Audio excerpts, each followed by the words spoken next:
الرحمن الرحيم.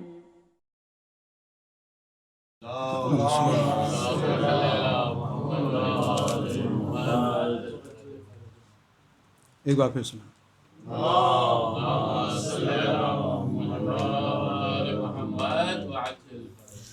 حدیث القصہ. بسم اللہ الرحمن الرحیم. عن جابر بن عبد الله الأنصاري أنه قال عن فاطمة الزهراء عليها السلام بنت رسول الله صلى الله عليه وآله قال سمعت فاطمة أنها قالت دخل علي أبي رسول الله في بعض الأيام فقال السلام عليك يا فاطمة فقلت عليك السلام قال إني أجد في بدني ضعفا فقلت له أعيذك بالله يا أبتاه من الضعف فقال يا فاطمة إيتيني بالكساء اليماني فغطيني به فأتيته بالكساء اليماني فغطيته به وصرت أنظر إليه وإذا وجهه يتلألأ كأنه البدر في ليلة تمامه وكماله. اللهم صل على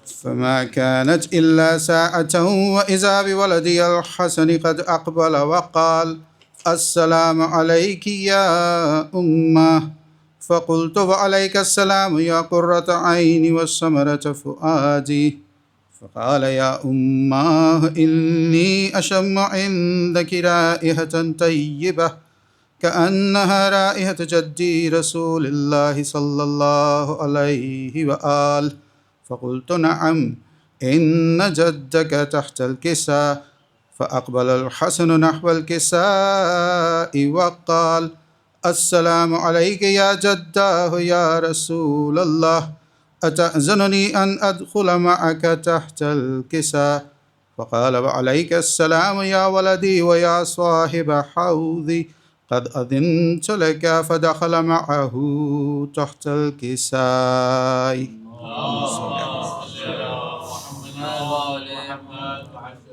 فما كانت إلا ساعة وإذا بولدي الحسين قد أقبل وقال السلام عليك يا أمه فقلت وعليك السلام يا ولدي ويا قرة عيني وثمرة فؤادي فقال لي يا أمه إني أشم عندك رائحة طيبة كأنها رائحة جدي رسول الله صلى الله عليه وآله فقلت نعم إن جدك وأخاك تحت الكساء فدنا الحسين نحو الكساء وقال السلام عليك يا جداه السلام عليك يا من اختاره الله أتأذن لي أن أكون معكما تحت الكساء فقال وعليك السلام يا ولدي ويا شافع أمتي قد أذنت لك فدخل معهما تحت الكساء. فأقبل عند ذلك أبو الحسن علي بن أبي طالب وقال السلام عليك يا بنت رسول الله فقلت وعليك السلام يا أبا الحسن ويا أمير المؤمنين فقال يا فاطمة إني أشم عندك رائحة طيبة كأنها رائحة أخي وابن عمي رسول الله صلى الله عليه وآله فقلت نعم ها هو مع ولديك تحت الكساء فأقبل علي نحو الكساء وقال السلام عليك يا رسول الله أتأذن لي أن أكون معكم تحت الكساء قال له وعليك السلام يا أخي ويا وصي وخليفتي وصاحب لوائي قد أذنت لك فدخل علي تحت الكساء. ثم أتيت نحو الكساء وقلت السلام عليك يا أبتاه يا رسول الله أتأذن لي أن أكون معكم تحت الكساء قال وعليك السلام يا بنتي ويا بضعتي قد أذنت لك فدخلت تحت الكساء.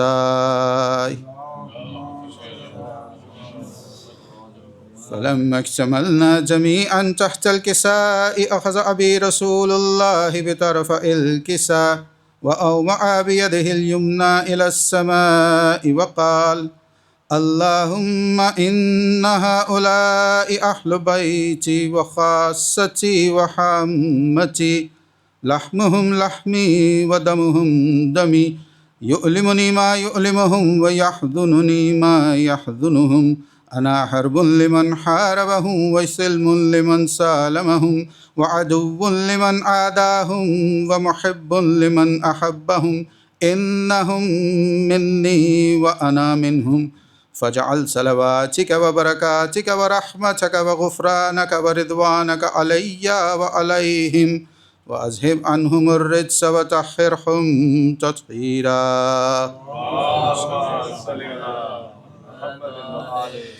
فقال الله عز وجل: يا ملائكتي ويا سكان سماواتي، إني ما خلقت سماء مبنية ولا أرضا مدحية ولا قمرا منيرا ولا شمسا مزية ولا فلكا يدور ولا بحرا يجري ولا فلكا يسري إلا في محبة هؤلاء الخمسة الذين هم تحت الكساء.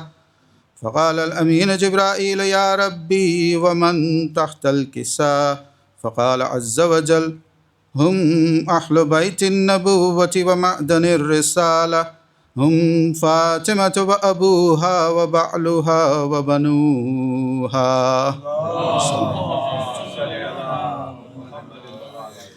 فقال جبرائيل: يا ربي أتأذن لي أن أهبط إلى الأرض لأكون معهم سادسا؟ فقال الله: نعم، قد أذنت لك.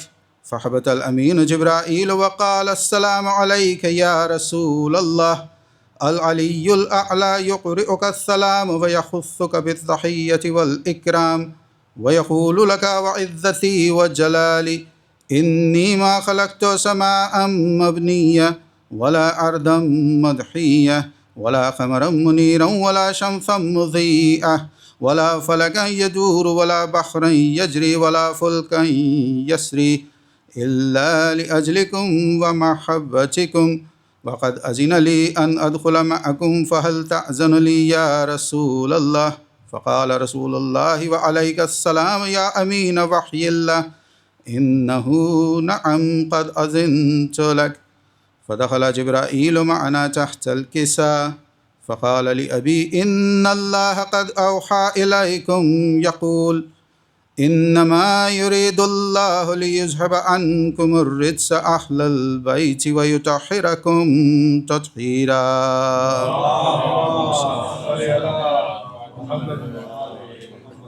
فقال علي لأبي: يا رسول الله، أخبرني ما لجلوسنا هذا تحت الكساء من الفضل عند الله.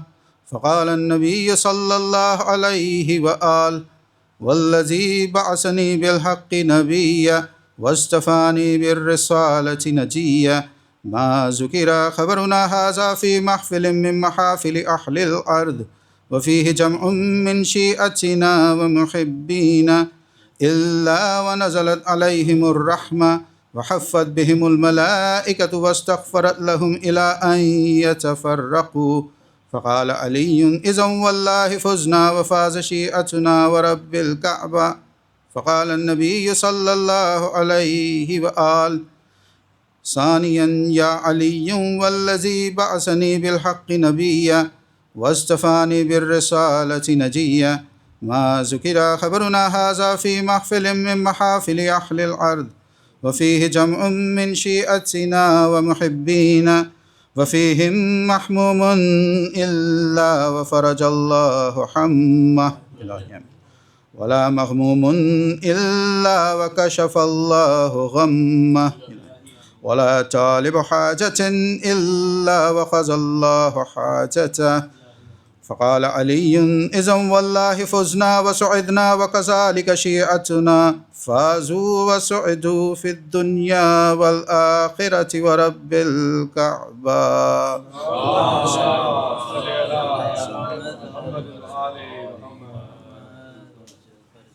ایک بار پھر سلام.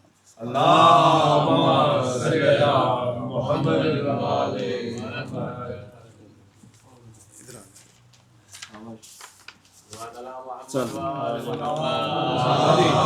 صل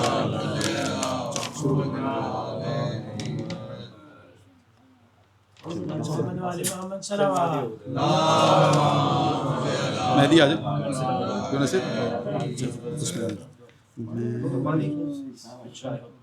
در عباس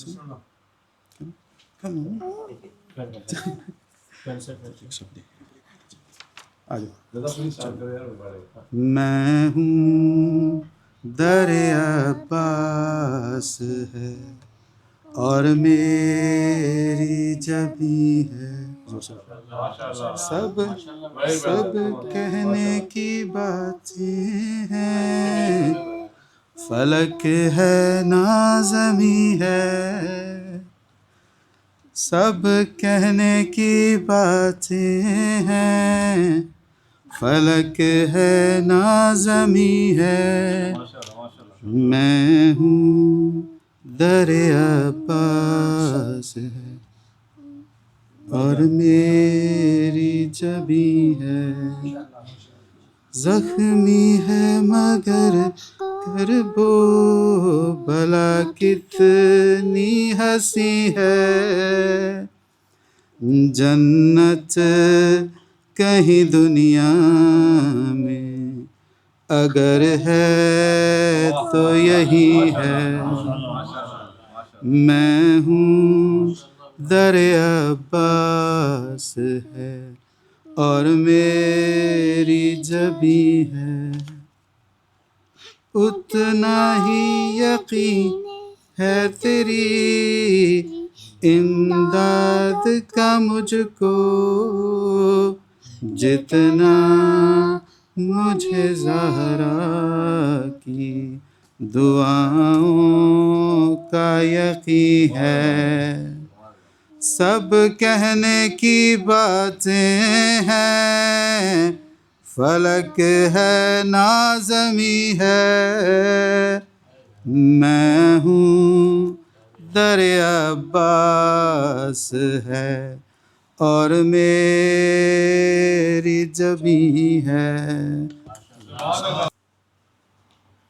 لا الہ الا اللہ محمد رسول اللہ، قلعہ زوال در سگا حسین ہے، نہ جس کی کوئی مثال ہے، نہ جس کی کوئی نظیر ہے،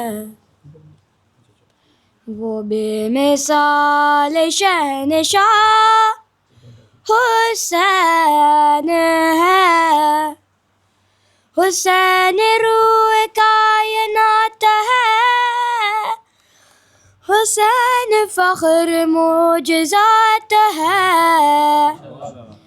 خدا نے جس کو مرحبا ہے نفس مطمئن کہا، وہ کربلا کا مصطفیٰ حسین ہے، لا الہ الا اللہ محمد رسول اللہ، قلعہ زوال در سگا حسین ہے، حسین لا الہ کی زندگی، حسین انبیاء کی بندگی، لا الہ سے پوچھ لو کہ سار کائنات میں صرف بنا لا الہ حسین ہے، لا الہ الا اللہ محمد رسول اللہ، قلعہ زوال در سگا حسین ہے، حسین دین کا شباب ہے، حسین درس کی کتاب ہے، کفن کے بند کھول کر بلایا جس کے ماں نے خود، وہ فاطمہ کا لاڈلا حسین ہے، لا الہ الا اللہ محمد رسول اللہ، کہ لازوال در سگا حسین ہے، طرب چکی شبیہ مصطفیٰ مگر حسین ہی ڈٹا ہوا،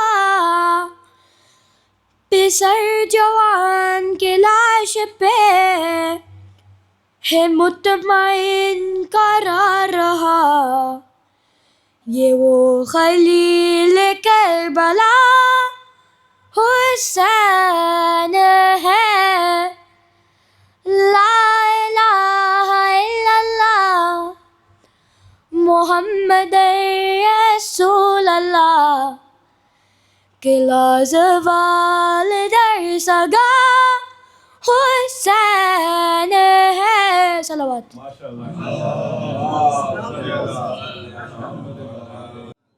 پھر بھی صلوات دیجیے سارے مومنین سارے۔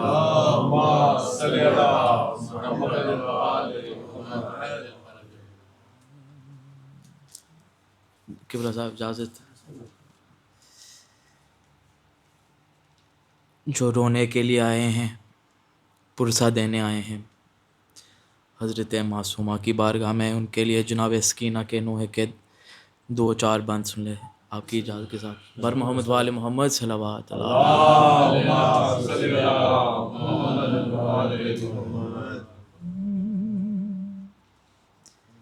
ارے قیدی کہتا ہے کوئی، قیدی کہتا ہے کوئی، کوئی یتیم بابا،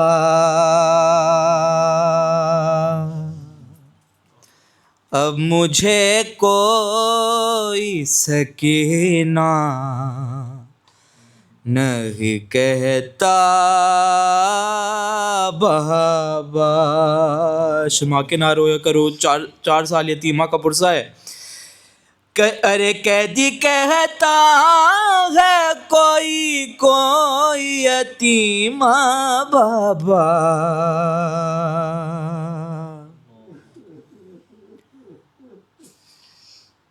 میں بیاں کیسے کروں اپنی مصیبت تم سے۔ اولاد والوں محسوس کرو، میں بیاں کیسے کروں اپنی مصیبت تم سے۔ بیٹی باپ کے سر سے کہہ رہی ہے کہ کیا کروں اپنے تماچوں کی شکایت تم سے، سنتی ہوں دادی نے کھایا تھا تماچا بابا، اب مجھے کوئی سکینہ نہیں کہتا بابا۔ بیوی تم سے راضی ہو، نیل رخ ساروں پہ بینائی بھی جس کی کم ہو،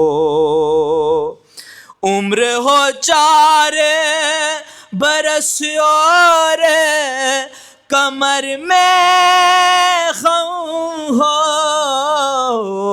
آپ نے دیکھی ہے کیا ایسی ضعیفہ بابا، اب مجھے کوئی سکینہ نہیں کہتا بابا. عزیزدار سنیں.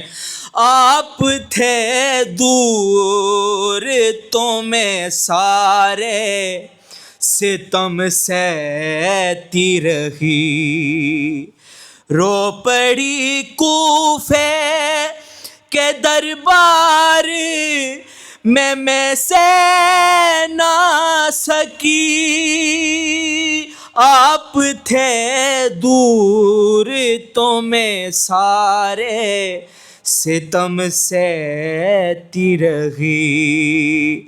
رو پڑی کوفے کے دربار میں سہ نہ سکی. آپ کے سامنے جب شمر نے مارا بابا.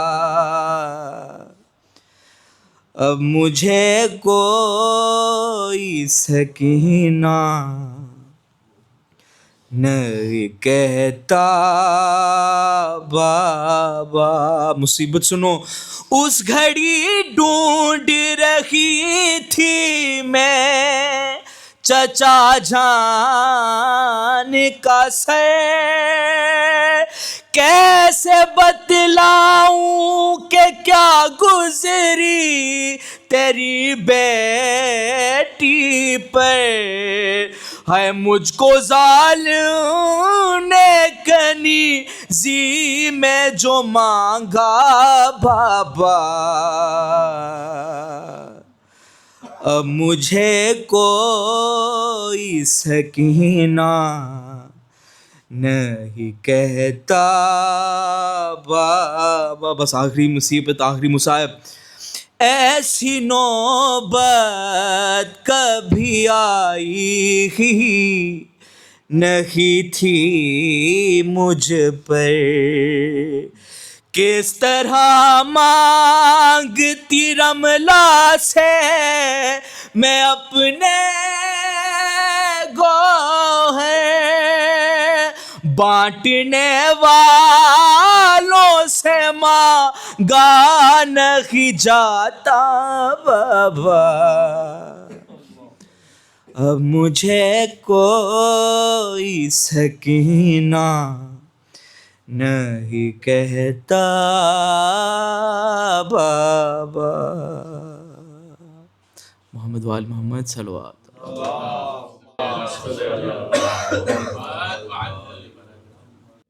فاتحہ. بسم اللہ اللہ رب العالمین الرحمن الرحیم مالک یوم الدین ایاک نعبد و ایاک نستعین اهدنا الصراط المستقیم غیر المغضوب علیہم ولا الضالین. بسم اللہ الرحمن الرحیم.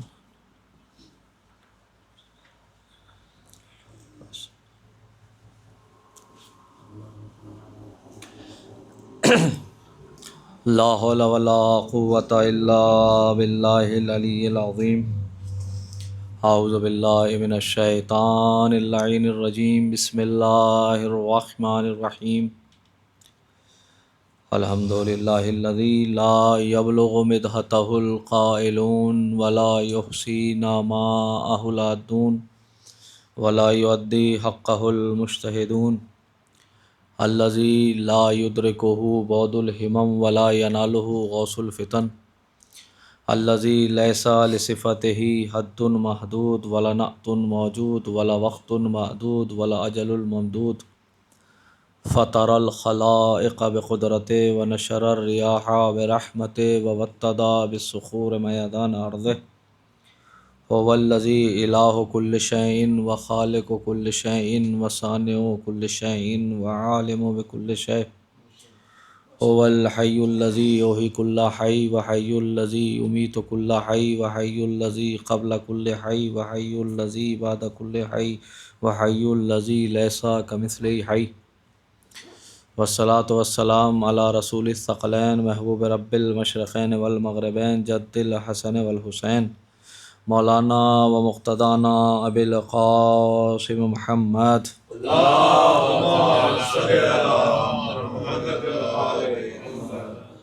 اما بعد فقد قال رسول اللہ صلی اللہ علیہ وآلہ وسلم من ماتا ولم یعرف امام زمانہ ماتا میتتاً جاہلیہ. صلوات پڑھے محمد.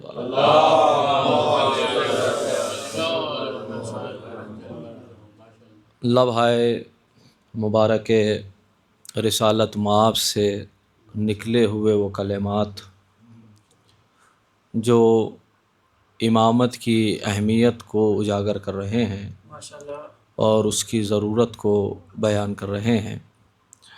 ظاہر ہے کہ اس مجلس میں جو موضوع ہے اور رضا بھائی نے کہا ہے وہ ہے امام زمانہ اور توحید. لہٰذا اسی ضمن میں آپ کے سامنے کچھ گزارشات آہستہ آہستہ پیش کرنا ہے. آپ بآواز بلند صلوات پڑھیں بر محمد.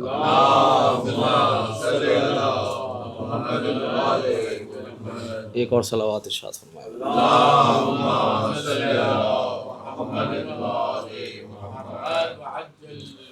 یہ حدیث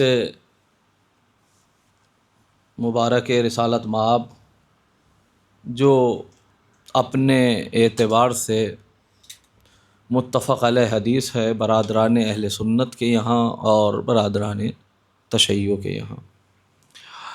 عالم تشیع میں بھی یہ حدیث معتبر ہے اور عالم تسنن میں بھی یہ حدیث معتبر ہے. فرق اور صرف یہ ہے کہ کہیں کہیں الفاظ مختلف ہیں مگر تقریباً مفہوم ایک ہی ہے اور اس کی تفسیر اور تعویل میں فرق ہے. لیکن حدیث میں کسی کو کوئی اختلاف نہیں ہے.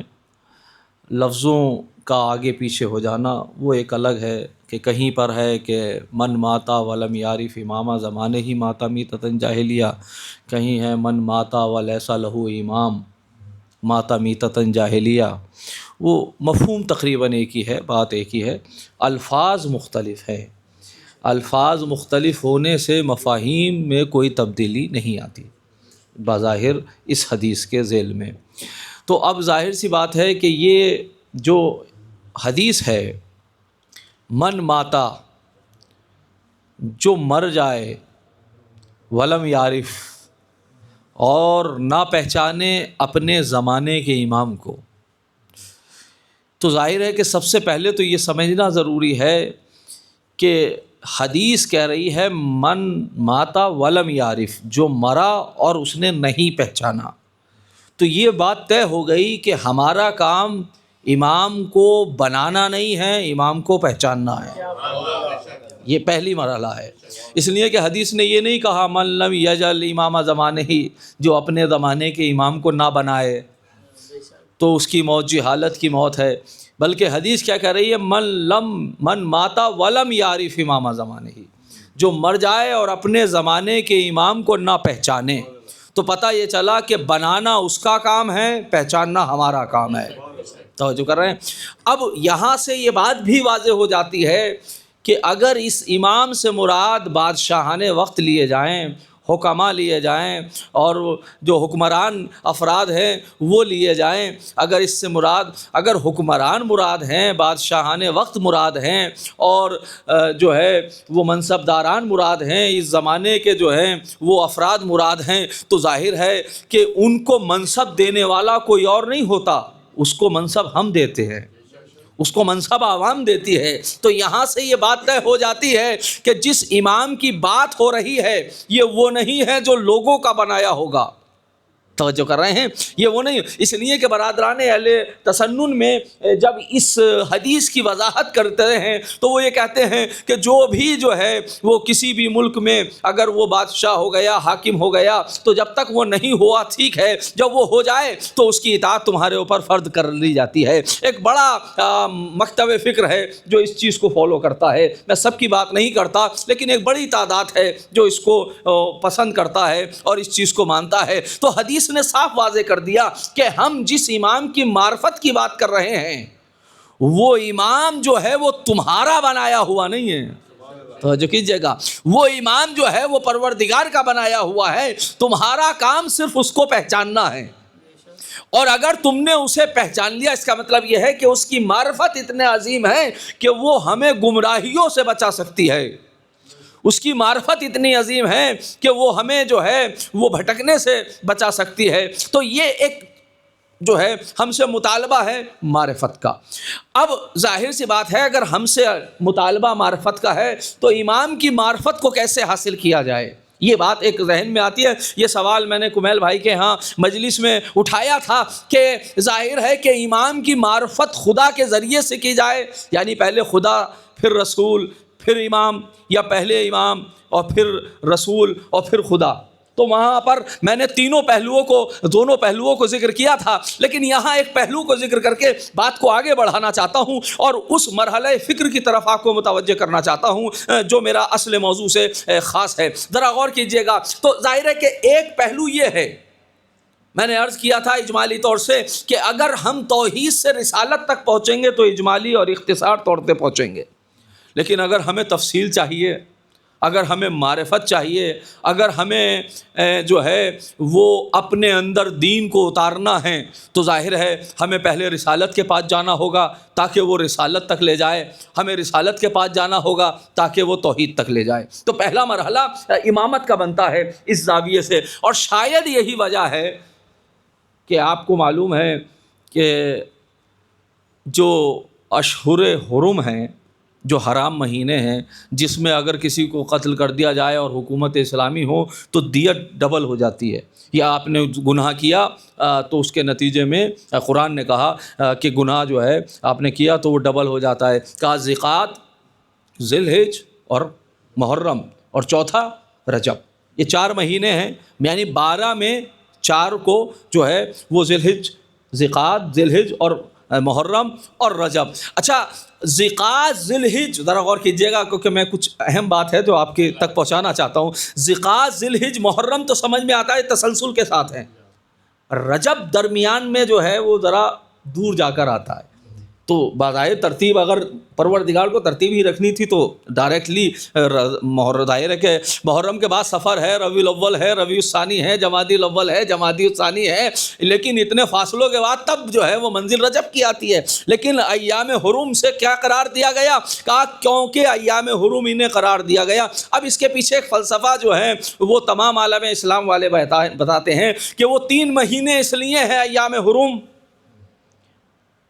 کہ کیونکہ ذی الحج جو ہے، ذی الحج میں محرم ہوتا ہے اور اس زمانے میں سفر کرنا آسان نہیں تھا، تو لہٰذا انسان اس سے پہلے والا مہینہ اور اس کے بعد والے مہینے میں تاکہ امن رہے، جنگیں نہ ہو سکیں، کوئی کسی کو شکار نہ کر سکے، لہٰذا شریعت نے یہ حکم رکھ دیا کہ بھائی اگر تمہیں اپنی لڑائیاں لڑنی ہی ہیں تو کم سے کم اس میں محفوظ رہیں۔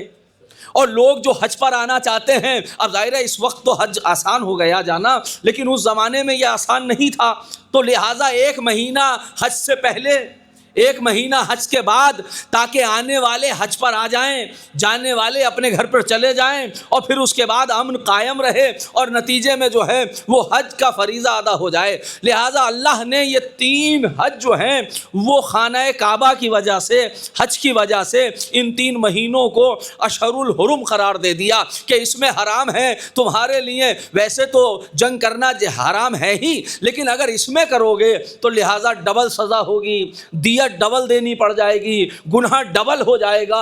لہذا یہی وجہ ہے کہ یہ عرب کی سنت بن چکی تھی کہ وہ ان 4 مہینوں میں جنگ نہیں کرتے تھے۔ غور کیجئے گا، ان 4 مہینوں میں جنگ نہیں کرتے تھے۔ اب عزیزان گرامی میری سمجھ میں یہ بات نہیں آتی کہ اس کا فلسفہ تو لوگوں نے بتایا کہ بھائی یہ ذیقعد، ذی الحج اور محرم جو ہے یہ اس لیے ہیں تاکہ لوگ حج کو صحیح سے کر سکیں، آنے اور جانے میں تکلیف نہ ہو۔ لیکن رجب کا فلسفہ کیا ہے؟ رجب کا بھی تو کوئی فلسفہ ہونا چاہیے۔ تو میری جو سمجھ میں آیا عالم اسلام کے نصوص کو پڑھ کر تو یہی سمجھ میں آیا وہ 3 مہینے اس لیے تھے کیونکہ خانہ کعبہ کی بات تھی، اور یہ مہینہ اس لیے ہے کہ مولود خانہ کی بات ہے، توجہ کر رہے ہیں، تو یہاں مولود خانہ کعبہ کا مسئلہ ہے، کیونکہ رجب جو ہے اسی لیے امام نے فرمایا کہ رجب میرا مہینہ ہے۔ مولا امیر المومنین فرماتے ہیں رجب میرا مہینہ ہے، شعبان رسول کا مہینہ ہے، رمضان اللہ کا مہینہ ہے۔ تو اس کا کیا مطلب ہے؟ اس کا مطلب ہے کہ یہ ممکن نہیں ہے کہ جو رجب کے مہینے کو کراس کر کر شعبان میں جانا چاہے وہ جا نہیں سکتا۔ غور کیجئے گا، یعنی اس کا مطلب یہ ہے کہ اگر آپ کو شعبان تک پہنچنا ہے تو پہلے رجب کو طے کرنا ہوگا، غور کیجئے گا، اور اگر آپ کو رمضان تک پہنچنا ہے تو پہلے شعبان کو طے کرنا ہوگا۔ یعنی گویا کہ کہنا یہ چاہ رہے ہیں کہ اگر تمہیں رسالت تک پہنچنا ہے تو پہلے امامت تک آنا ہوگا، اور اگر تمہیں توحید تک پہنچنا ہے تو پہلے رسالت تک آنا ہوگا۔ بھئی اسی لیے تو کہا انا مدینۃ العلم وعلی بابھا، میں شہر علم ہوں اور علی اس کا دروازہ ہے، یعنی پہلے دروازے سے آؤ تاکہ مدینے میں داخل ہو جاؤ، اور جب مدینے میں داخل ہو جاؤ گے تو توحید کی معرفت ہو جائے گی۔ تو اب یہ بات تو طے ہے، تو اس کا مطلب یہ ہے، اب میں آپ سے یہ سوال پوچھنا چاہ رہا ہوں، دیکھیں اکثر یہ حدیث جو میں آپ کی خدمت میں پیش کرنے جا رہا ہوں، یہ حدیث جو ہے وہ بہت ساری حدیثوں سے مختلف ہے۔ ظاہر ہے کہ آپ مجھ سے بہتر جانتے ہیں، تو خدا تک پہنچنے کا وسیلہ کیا ہے؟ امامت اور رسالت، توجہ کر رہے ہیں؟ لیکن مجھے یہ بتائیے کہ کیا امام اور رسول توحید تک پہنچنے کا وسیلہ ہیں، یا ان کی معرفت ہی معرفت توحید ہے؟ بڑا فرق، یہ ایک سوال ہے کہ جو ذرا تھوڑا سا سطح عمومی سے بات کو بلند کر رہا ہوں، اور ظاہر ہے کہ تھوڑی سی سنگینی ہے، آپ میرے ساتھ رہیں گے۔ اب ظاہر ہے موضوع وہ ہے کہ اس میں تھوڑی سی آپ کی، اب مجھے امام زمانہ تک جانا ہے تو یہ سمجھنا بہت ضروری ہے کہ مجھے یہ بتائیے کہ اہل بیت توحید تک پہنچنے کا وسیلہ ہیں، ذریعہ ہیں، یا ان کی ہی معرفت توحید کی معرفت ہے؟ غور کر رہے ہیں؟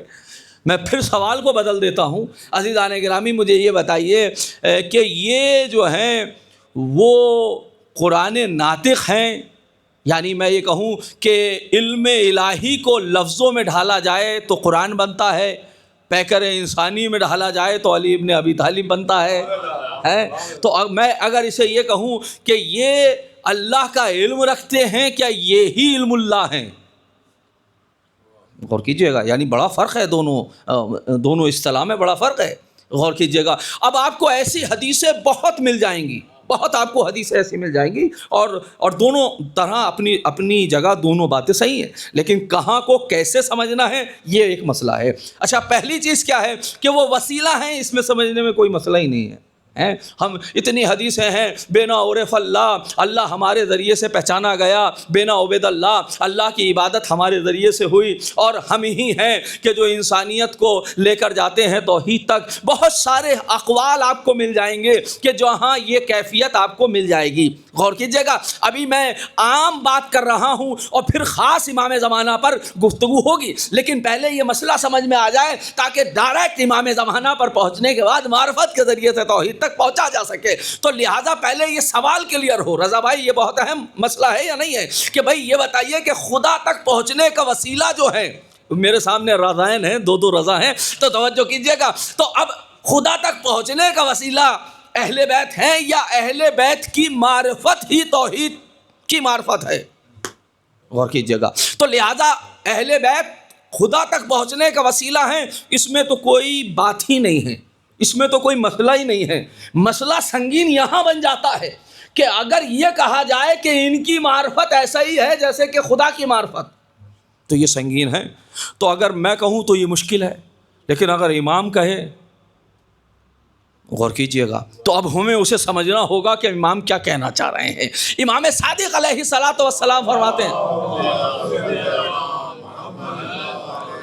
فرماتے ہیں خرج الحسین، امام حسین علیہ الصلوۃ والسلام کے سلسلے سے راوی بھی امام کا راوی امام ہے، غور کیجئے گا، خرج الحسین علی اصحابہ، امام حسین اپنے خیمے سے نکلے، وخاطبہم الناس، اور اپنے اصحاب اور لوگوں کو مخاطب کیا، کہا ایھا الناس ان اللہ ما خلق العباد عز وجل، ان اللہ عز وجل ما خلق العباد الا لیعرفوا، اللہ نے بندوں کو پیدا نہیں کیا مگر اس لیے پیدا کیا ہے کہ اس کی معرفت حاصل کریں.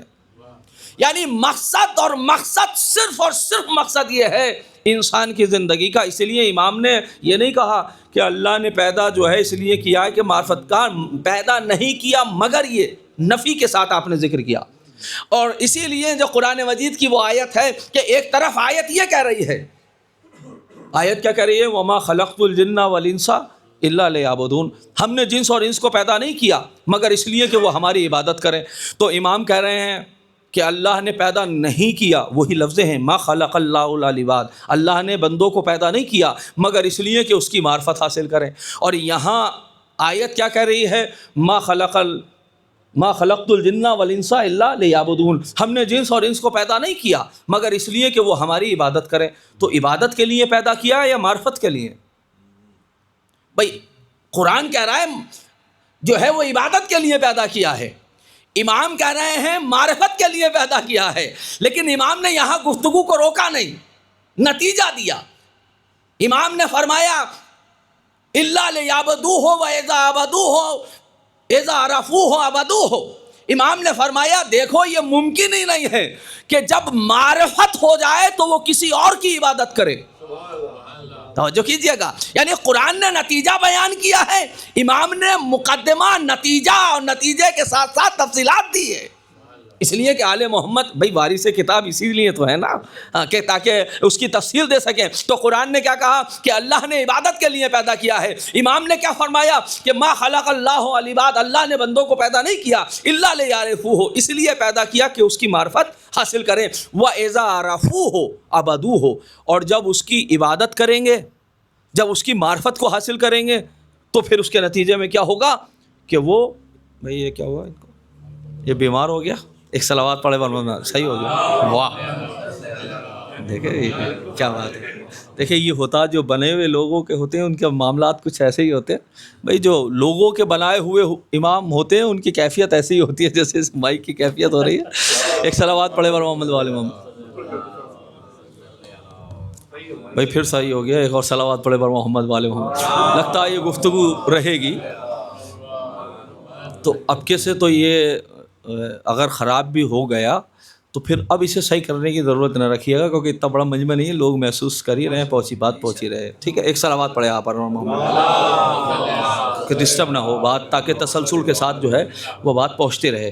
تو امام کیا فرما رہے ہیں؟ ان اللہ عز وجل ما خلق العباد الا لیعرفوہ، اللہ نے پیدا نہیں کیا مگر اس لیے پیدا کیا کہ اس کی معرفت حاصل کی جائے. فَإِذَا عَرَفُوهُ عَبَدُوهُ، اور اگر اس کی معرفت ہو جائے تو پھر اس کی عبادت ہوگی.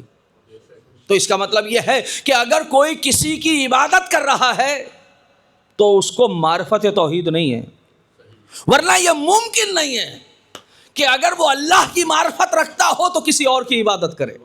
اس لیے کہ امام نے حصر کیا ہے اذا عرفوہ عبدوہ، جب عبادت کرے گا تو صرف اور صرف جو ہے معرفت حاصل ہوگی تو صرف اور صرف عبادت خدا کی کرے گا.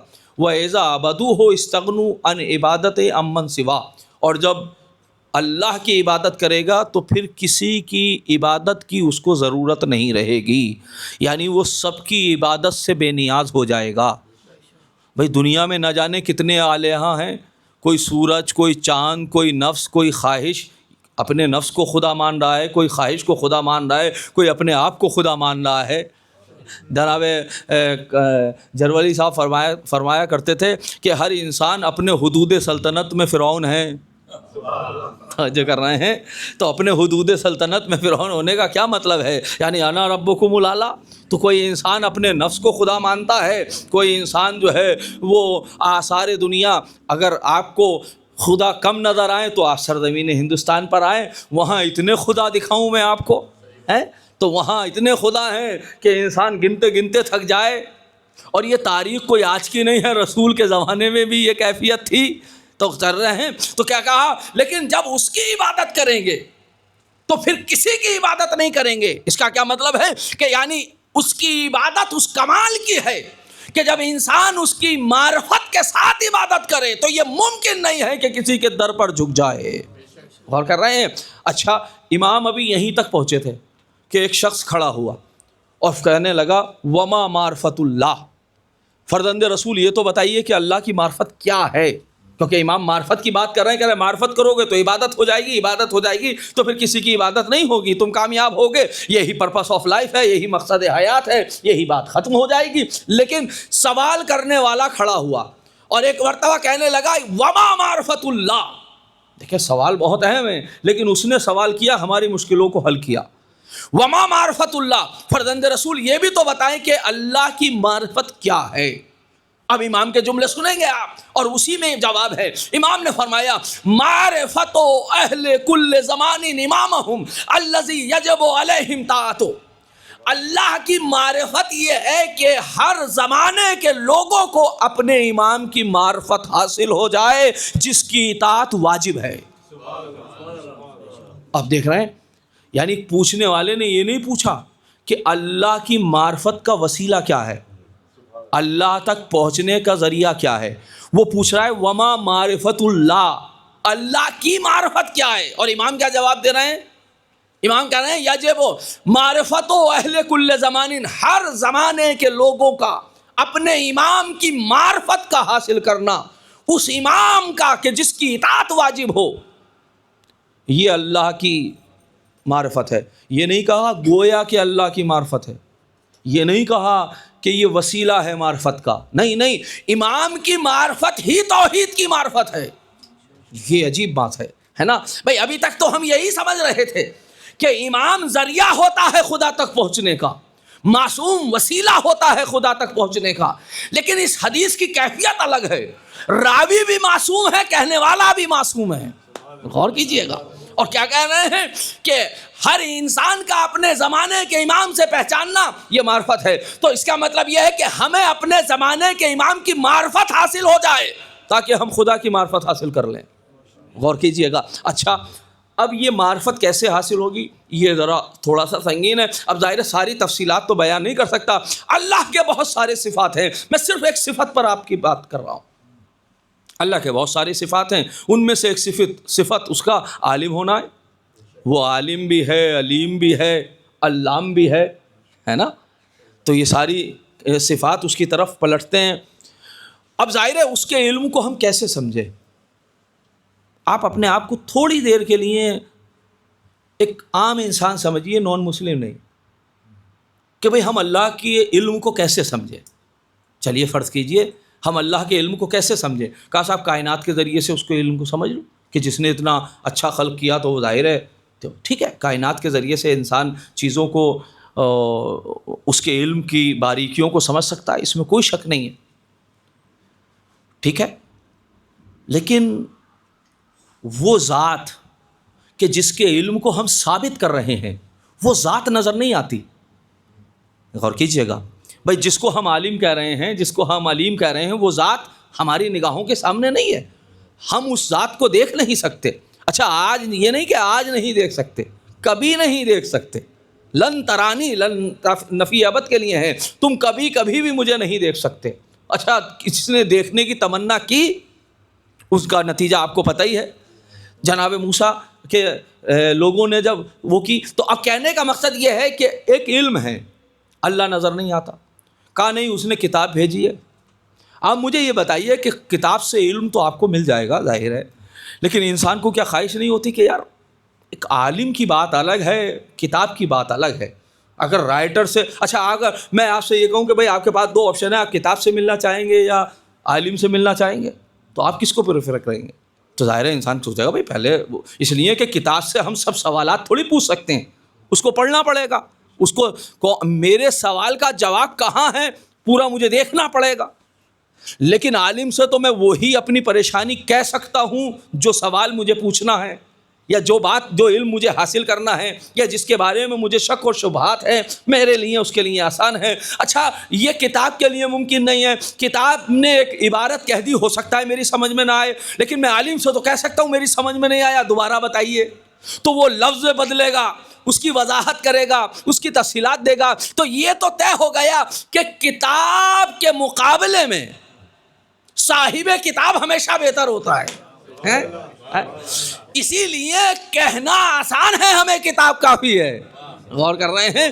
کہنا آسان ہے ہمیں کتاب کافی ہے، لیکن یقین جانیے کہ جس نے کہا اس نے بھی بار بار کہا کہ اگر علی نہ ہوتے تو میں ہلاک ہو جاتا. بھئی اگر تھے تو پھر کیوں بلایا؟ اگر کتاب کافی تھی تو پھر علی کو بلانے کی ضرورت کیا تھی؟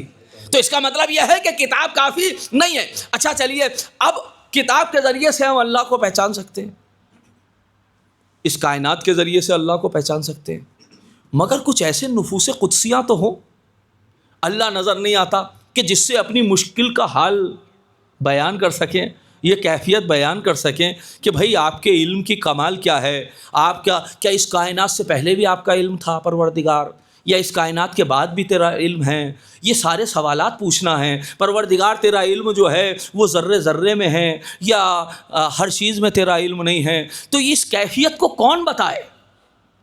اس لیے کہ ہم نے تو یہ دیکھا کہ ہر انسان کے ایک علم کا دائرہ محدود ہوتا ہے، تو اللہ کا علم لامحدود ہے، تو اس کو کوئی بیان کرنے والا وہ ہونا چاہیے کہ جس کا علم لامحدود ہو. غور کر رہے ہیں؟ تو اب یہ وہی بیان کر سکتا ہے جو ممبر سے یہ کہے جو چاہے وہ پوچھ لو. تو اگر جب وہ یہ کہے گا کہ جو چاہے وہ پوچھ لو، اور وہ یہ کہے کہ جس نے مجھے خلق کیا ہے اس خدا اور اس علیم کا نام خالق ہے، تو سمجھ میں آتا ہے کہ جب اس کا علم ایسا ہے کہ لامحدود ہے، جو چاہے وہ پوچھ لو. یہ کوئی چھوٹا سوال نہیں ہے.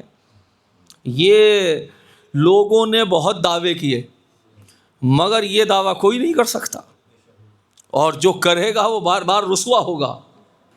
یہ امتیاز ہے فقط ان شخصیات کا. تو یہاں سے یہ بات سمجھ میں آتی ہے کہ اگر کتاب کے ذریعے سے علم دیکھنا چاہیں گے تو علم کا اندازہ تو ہوگا مگر عالم کا اندازہ نہیں ہو سکتا. غور کیجئے گا، عالم کا اندازہ تبھی ہوگا جب کوئی عالم ہو جو عالم کو بتائے. تو اسی لیے اللہ نے اپنے صفات کے 14 مظاہر بھیجے، صرف ایک علم کے نہیں، سارے صفات کے 14 جو ہے وہ آئینہ بھیجے تاکہ ان کے صفات کو دیکھو. اب میں آپ سے پوچھ رہا ہوں کہ علی نے یہ کہا جو چاہے وہ پوچھ لو، تو ہمیں کیا علی کا علم جو چاہے؟ اچھا لوگوں نے اب یہ سب واقعات آپ سنتے رہتے ہیں مجلسوں میں، علی سے پوچھنے والوں نے بہت کچھ پوچھا، صحیح ہے؟ کوئی چیز ایسی تھی کہ جو علی نے جس کا جواب نہ دیا ہو؟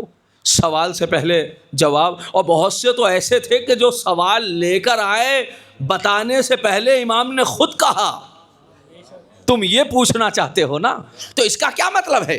اس کا مطلب یہ ہے کہ یہ عالم وہ ہے کہ جس کے علم کو ہم محسوس نہیں کر سکتے.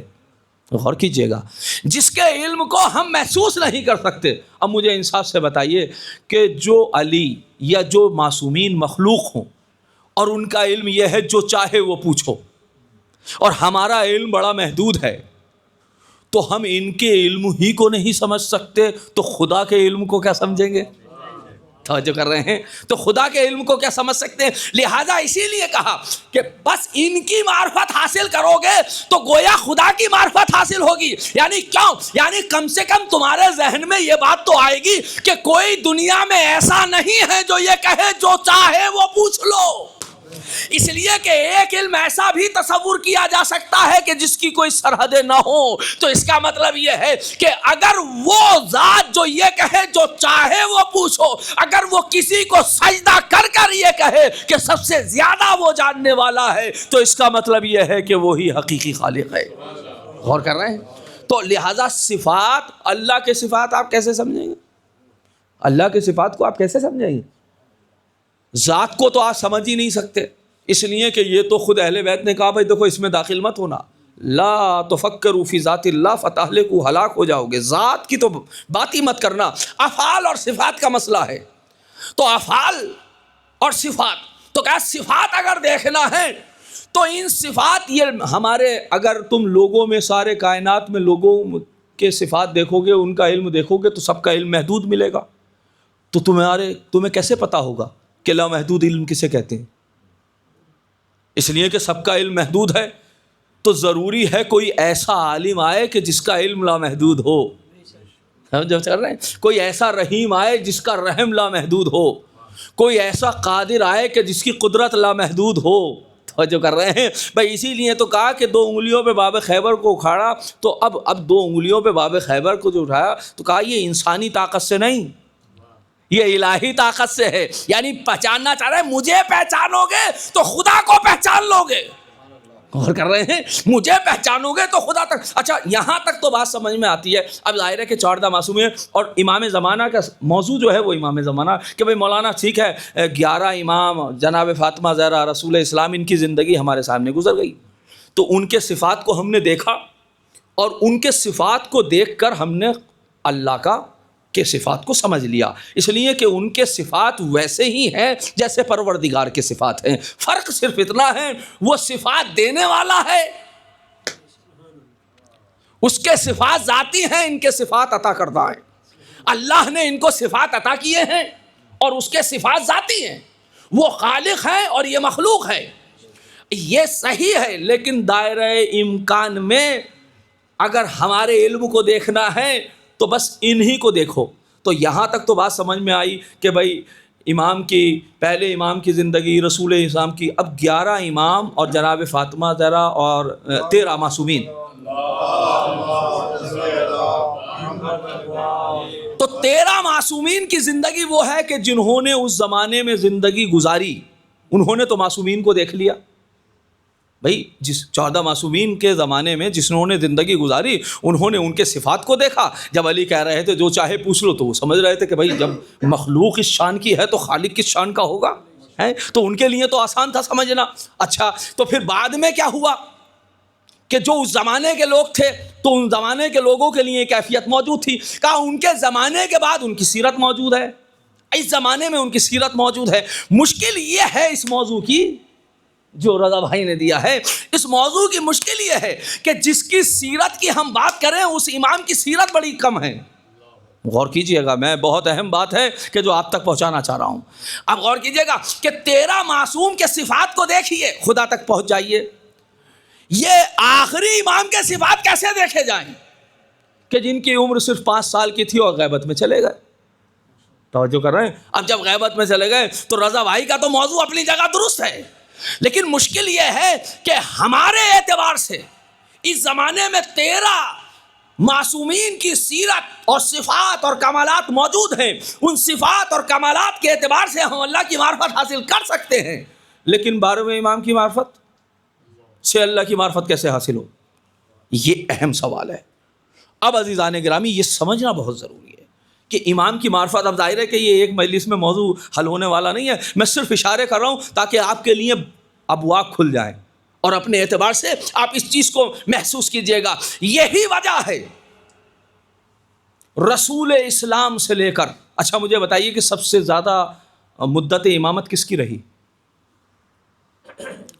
سب سے زیادہ مدت امامت کس کی؟ امام جعفر صادق کی. ٹھیک ہے، میں تو کہتا ہوں سب سے زیادہ مدت امامت ہمارے امام ہے. بھائی امام زمانہ کی جو ہے وہ سب سے بڑی مدت امامت ہے اور ابھی تو چل رہی ہے.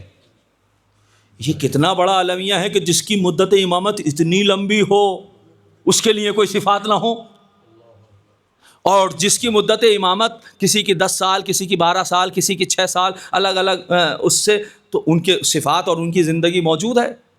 تو اس کا مطلب یہ ہے کہ ہمیں یہ سمجھنا ہوگا کہ امام زمانہ کی معرفت کا مطلب کیا ہے.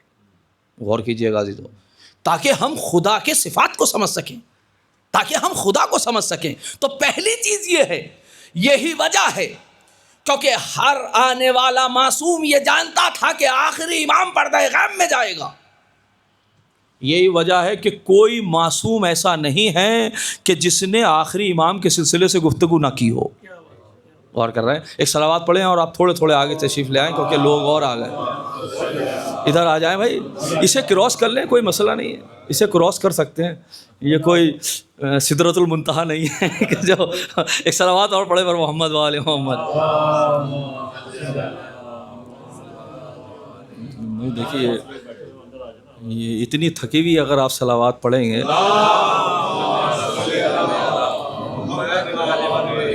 دیکھو میں نے موضوع پہ ذرا تھوڑی سی محنت کی ہے، تو آپ بھی تھوڑی سی محنت کر لیں. ایک صلوات اور پڑھے پر محمد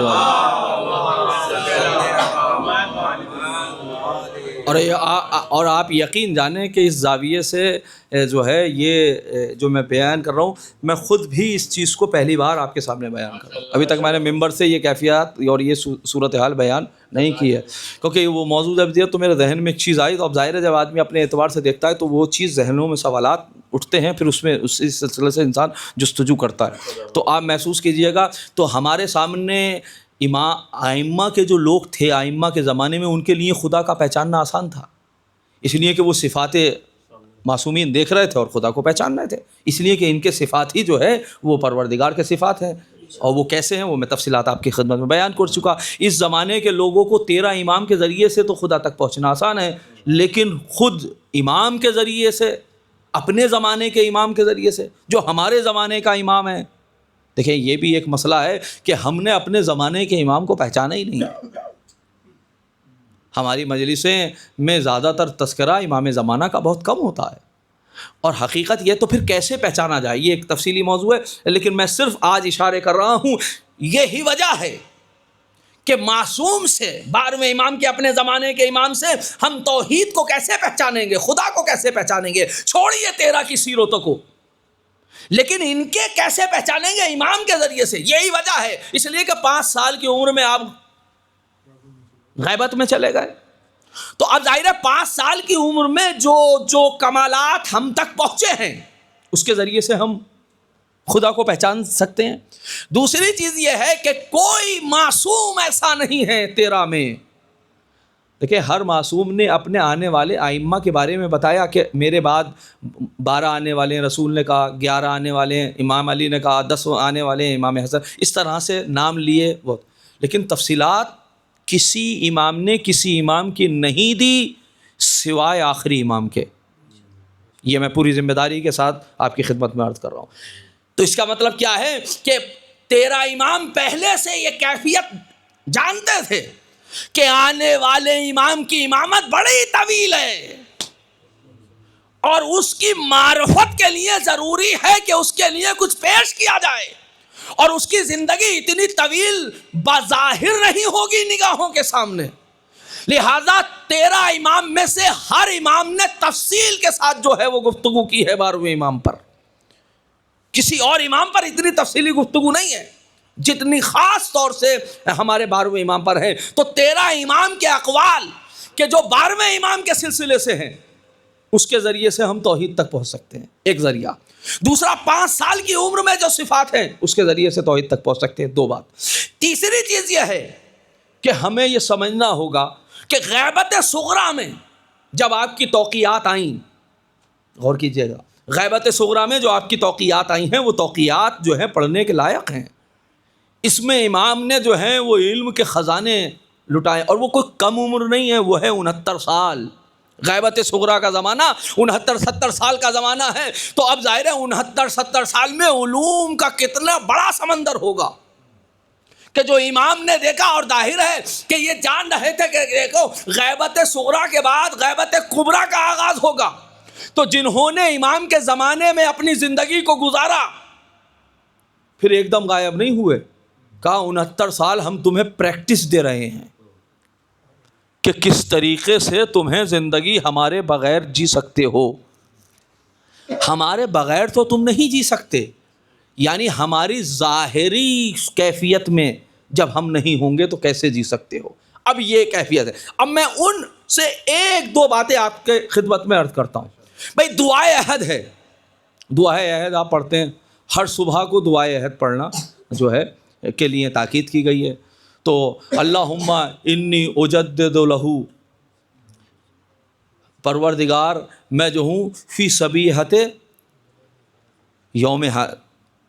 یومی ہاذا، اس دن کے لیے، وما عشتو من ایامی، اور جو بھی میرے دن باقی رہیں گے، کائے کی عہد کرتا ہوں، عہدن عقدن و بیعتن لہو فی عنقی. یعنی 3 چیزیں ہیں، عہد، عقد اور تیسرے بیعت. اور میں اس سے ہٹوں گا نہیں، لا احولو لہو ولا ازول منہا، میں اس سے کبھی اس سلسلے سے ہٹوں گا نہیں. تو ہر صبح کو، تو بھائی ہر صبح کو یہ بار بار یاد کیوں دلایا جا رہا ہے؟ یہ عہد کیوں؟ اور صرف عہد نہیں، 3 چیزیں ہیں، عہد الگ ہے، عقد الگ ہے اور بیعت الگ ہے. تینوں کا فرق کیا ہے؟ عہد اسے کہتے ہیں کہ جو قلبی ہو، کیونکہ امام ہمارے سامنے نہیں ہے، توجہ کیجئے گا، امام ہمارے سامنے نہیں ہے، تو جب سامنے نہیں ہے تو دل میں یہ عہد کرنا کہ میں آپ کو امام مانتا ہوں، توجہ کر رہے ہیں، امام مانتا ہوں. دوسرا ہے عقد. عقد کیا ہے؟ عقد زندگی میں جب انسان لفظ عقد کہتا ہے تو تصور جو ہے زیادہ تر شادی کی طرف جاتا ہے نا؟ نہیں، امام سے بھی عقد ہوتا ہے. اسی لیے معقودات عقد کا معاملہ ہے کہ یعنی دونوں طرفوں سے یہ کیفیت ہو. معاملات جو ہے دونوں طرف سے ایجاب اور قبول، آپ ایجاب کرتے ہیں اور قبول کرتے ہیں. عقد کے لیے ضروری ہے کہ دونوں سائٹیں ہوں، عہد کے لیے یہ ضروری نہیں ہے کہ دونوں سائٹیں ہوں. عہد آپ نے دل میں کیا کہ میں نے پروردگار تیرے اس مظہر صفات الہیہ کو اپنا امام مانا ہے. اب جب آپ نے امام مان لیا تو اب عقد کیجئے. تو عقد کیا ہے؟ ادھر سے ولایت ہے نا، من کنت مولا ہو فہذا علی مولا. تو یہ مولا کا تسلسل صرف علی تک نہیں ہے، توجہ کر رہے ہیں، یہ آخری امام تک جائے گا، اور وہی انہیں مولا مانے گا جو رسول کو جس نے مولا مانا. غور کیجئے گا، وہی درجے ہیں. اب ٹھیک ہے، تو اب امام ولی ہیں، وہ ولایت رکھتے ہیں، تو اب ظاہرہ بحیثیت امامت و ولایت و خلافت کے ان کی اپنی ذمہ داری ہے اور ہماری اپنی ذمہ داری ہے. تو یہ عقد ہے کہ ہم جو عہد کر رہے ہیں اس کے ذمہ دار بھی ہیں، اور ذمہ داری آگ کے سامنے لے رہے ہیں. غور کیجئے گا. اور پھر اس کے بعد کیا ہے؟ والبیعۃ فی عنقی، اور میرے عنق میں بیعت بھی ہے. بیعت کا کیا مطلب ہے؟ بیعت کا مطلب یہ ہے کہ اب جو عہد اور عقد کیا ہے اس کو اپنے پیکر میں ڈھال لیں. بھائی بیعت کا کیا مطلب ہے؟ ہاتھ پہ ہاتھ رکھنے کے بعد یہ کہنا کہ جو آپ کہیں گے میں آپ کی اطاعت کروں گا. یعنی آپ کا کہنا حرف آخر ہے، آپ کی بات آگے ہے، میری بات پیچھے ہے. اسی کا نام تو بیعت ہے نا، کہ جو آپ کہیں میں اس کو تسلیم کر لیتا ہوں.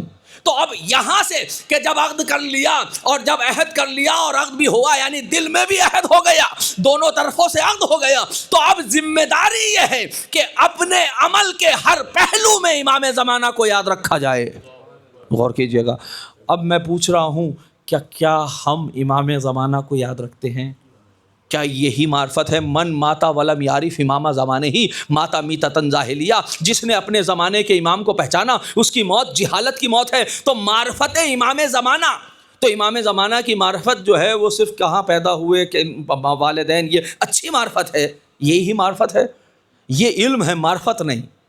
جاننا بھی، میں یہ نہ کہہ رہا کہ یہ بری چیز ہے، نہیں، یہ بھی اچھی چیز ہے، اس لیے کہ بغیر علم کے معرفت بھی نہیں ہوتی. علم بھی ضروری ہے تاکہ معرفت کی طرف قدم بڑھائے جائیں. تو لہٰذا لیکن معرفت کیسے ہو؟ معرفت امام کی کیسے ہو؟ اب امام کا، بھائی مولا آپ پردہ غیب میں ہیں، ہم آپ کے صفات اور کمالات کو کیسے سمجھیں؟ بس میں ایک صفت امام زمان کی بتاؤں، تفصیلات میں آپ تک بچا چکا کہ کہاں کہاں کیسے کیسے ہم توحید تک پہنچے. صرف ایک چیز بیان کر اور آپ کی گفتگو کو ختم کر رہا ہوں کہ کس طریقے سے ہم نے توحید کو امام زمانہ سے پہچان سکتے ہیں اس زمانے میں. اس لیے کہ اگر ہم اس زمانے میں بھی امام کو، اچھا فرق کیا ہے؟ 13 امام جو گزرے ہیں، 13 معصومین جو گزرے ہیں اور یہ امام جو گزرے ہیں، آپ کو فیل کیا ہوتا ہے؟ بھئی ان کی ہسٹری ہے، تاریخ ہے. یقین جانیے اگر ہم امام کو محسوس نہیں کر رہے ہیں، اپنے زمانے کے امام کو ہم محسوس نہیں کر رہے ہیں، تو اس کا مطلب معرفت نہیں ہے. تو محسوس کیسے کیا جائے؟ اچھا آپ تو خود فرما رہے ہیں کہ دیکھو اگر ہماری نظریں تم سے ہٹ جائیں تو تم اس زمین پر رہ نہیں سکتے. توجہ کر رہے ہیں؟ اگر ہماری نظریں تم سے ہٹ جائیں تو اس پر رہ نہیں سکتے. وہ بحرین کا واقعہ، میں واقعہ نہیں صرف اشارہ کر رہا ہوں، بحرین کا واقعہ، وہ انار پر جو 3 خلفاء کے نام لے کر آئے تھے تو علماء کو کہ بھائی کہاں سے اس پر 3 نام آ گئے، جو واقعات جانتے ہیں جو نہیں جانتے بس اشارہ کر کے گزر رہا ہوں. تو لہٰذا 3 دن کا جو ہے وہ وقت مانگا کہ بھائی ہمیں 3 دن دیجیے تاکہ اس کا جواب دے. اب رات دن علماء محنت کرتے رہے، دعا مانگتے رہے، توسل ہوئی. بعد میں امام آئے اور آنے کے بعد مسئلے کو بتایا کہ بھائی یہ ایسے ایسے، وہ اس نے کیس میں یہ رکھ دیا تھا، وہ ساری تفصیلات، وہ فلاں صندوق وہاں رکھا ہے، وہ ساری تفصیلات امام نے بیان کی. علماء نے پوچھا مولا آپ یہ تو بتائیے کہ ہم 3 دن سے کتنے پریشان ہیں، آپ آخری وقت میں آئے. تو امام نے فرمایا کہ تمہیں اپنے اوپر یقین نہیں تھا، 3 دن تم نے مانگے ہیں، میں نے نہیں. اگر تم اسی وقت مجھے پکارتے جس کیفیت کے ساتھ اب پکار رہے ہو تو ہم اس وقت حاضر ہو جاتے. تو اس کا مطلب کیا ہے؟ کوئی یہ خیالی امام نہیں ہے. اگر خیالی امام ہم محسوس کر رہے ہیں تو اس کا مطلب یہ ہے کہ ہم نے امام مانا ہی نہیں. اور اگر وہ خیالی امام نہیں ہے، وہ حقیقت میں موجود ہیں، تو پھر محسوس ہونا چاہیے کہ ہم کس کی بیعت میں ہیں، ہم کہاں ہیں. تو اب میں ایک بات پیش کر رہا ہوں، وَبِيُمْنِهِ رُزِقَ الْوَرَىٰ. آپ کی برکت سے، یہ دعائے عدیلہ کا جملے ہیں، اور دعائے عدیلہ وہ ہے کہ شیطان پوری زندگی بہکاتا ہے. یہ نہ سوچیے گا کہ آخری وقت نہیں بہکائے گا، آخری وقت بھی کوشش اس کی رہے گی کسی طرح یہ بے ایمان چلا جا، ایمان ساتھ لے کر نہ جائے. اس لیے کہ دشمن تو آخری وقت تک چاہتا ہے نا کہ جتنا ڈیمیج کر سکتا ہو کر لے، جتنا نقصان پہنچا سکتا ہو پہنچا لے. تاریخ کہتی ہے. اب اسی لیے دعائے عدیلہ کو رکھا گیا. معصومین سے یہ دعا ہے کہ دیکھو تاکہ آخری وقت میں تم گمراہ نہ ہو سکو، دعائے عدیلہ کو پڑھتے رہنا. مفاتیح الجنان میں موجود ہے دعائے عدیلہ. اس کا مطلب یہ ہے کہ تاکہ عدول نہ کیا جا سکے، اپنے ایمان سے عدول نہ کیا جا سکے. اسی کے جملے ہیں بِيُمْنِهِ، آپ کی وجہ سے، رُزِقَ الْوَرَىٰ، آپ کی وجہ سے اس کائنات کو رزق مل رہا ہے، آپ کی برکت سے. وَبِيُمْنِهِ رُزِقَ الْوَرَىٰ، آپ کی وَبِوُجُودِهِ ثَبَتَتِ الْأَرْضُ وَالسَّمَاءُ، اور آپ ہی کی وجہ سے یہ زمین اور آسمان قائم ہے. اب مجھے بتائیے کہ اگر یہ کیفیت ہے، اور جیسے کہ ہے، یہ نہیں ہے کہ یہ کوئی خیالی جملے ہیں، وَبِيُمْنِهِ، آپ کی برکت سے اس کائنات کو رزق مل رہا ہے، تو ہم رزق لے رہے ہیں یا نہیں؟ اور ہمیں یہ نہ پتا ہو کہ رزق دے کون رہا ہے. بِوُجُودِهِ ثَبَتَتِ الْأَرْضُ وَالسَّمَاءُ، اور آپ کے وجود کی وجہ سے زمین اور آسمان قائم ہیں. تو یہ سمجھنا ہوگا کہ یہ کیسے ممکن ہے. کبھی کبھی ایسا تو نہیں ہے کہ توحید خطرے میں پڑ جائے کہ بھیا وہ رازق بھی وہی ہیں اور ان کے ذریعے سے آسمان اور زمین بھی قائم ہیں، تو الیاذ باللہ کیا توحید پر ضرب آئی؟ نہیں میرے عزیزو، آپ نے محسوس نہیں کیا. یہ معصوم کے جملے ہیں اور بڑے دقیق جملے ہیں. آپ مجھے بتائیے، میں آپ سے پوچھ رہا ہوں، میں نے ایک کلام لکھا، اگر میں یہ کہوں، چھوٹا موٹا شاعر بھی ہوں، میں نے ایک کلام لکھا اور میں کہوں کہ یہ جو کلام میں لکھ رہا ہوں، یہ جو کلام میں نے لکھا ہے یہ میرا کلام ہے، ایک یہ لفظ ہے، یعنی اس کلام کو میں نے لکھا ایک ورق پہ، میں کہوں کہ میں نے لکھا، یہ صحیح ہے؟ میں نے کہا یہ کلام یعنی یہ جو اشعار ہیں یہ میرے ہاتھ کی تحریر ہے، یعنی یہ میرے ہاتھوں کی تحریر ہے، یہ میری تحریر ہے، یہ میرے ہاتھ کی تحریر ہے، یہ میرے قلم کی تحریر ہے. دونوں صحیح ہیں؟ تینوں صحیح؟ یہ غلط ہے بھائی، تینوں جملے صحیح ہیں. میں کہوں یہ میرے قلم کی تحریر ہے، یہ میرے ہاتھ کی تحریر ہے، یہ میری تحریر ہے، تو کیا تینوں جملے غلط ہیں؟